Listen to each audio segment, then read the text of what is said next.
Всем привет!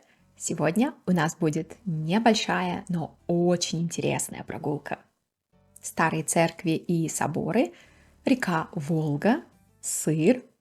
Мы едем в Углич. Город находится на берегу Волги. Расстояние от Москвы примерно 200 километров. На мой взгляд, лучше всего туда ехать на машине. Но у нас с подругой нет автомобиля, поэтому мы поехали на маршрутке.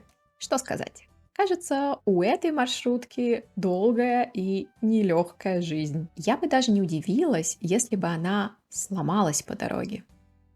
Но, к счастью, все обошлось.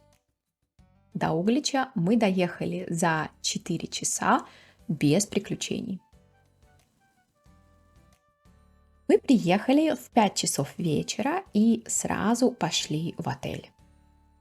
Он стоит на берегу Волги.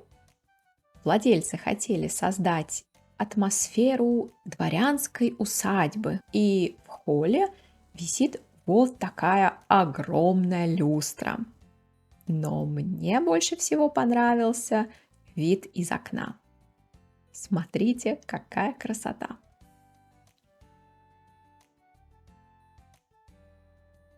Осматривать город мы пошли на следующий день. Главная достопримечательность – Кремль. Может быть, вы заметили, что тут нет стен. Их разобрали еще в XVIII веке, потому что они были старые и ненужные.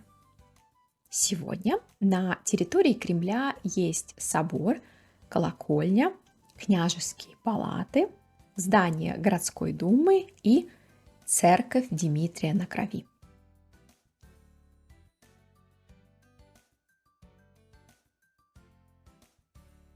В XVII веке в Угличе погиб царевич Дмитрий, младший сын Ивана Грозного. Что точно случилось с царевичем, неизвестно. По одной версии, он с другими детьми играл в свайку. В этой игре нужно бросать специальный острый гвоздь в кольцо. Очевидцы рассказывали, что у Дмитрия начался приступ эпилепсии, и он случайно ударил себя сваей в горло. Другие, например, мать царевича, говорили, что его зарезали специально. Его смерть стала прологом к смутному времени, которое началось через несколько лет. Но это уже совсем другая история. Со временем на месте смерти царевича Дмитрия построили эту прекрасную церковь. Затем мы пошли в музей гидроэнергетики. Угличская гидроэлектростанция – одна из старейших в России. Она начала работать в 1940 году.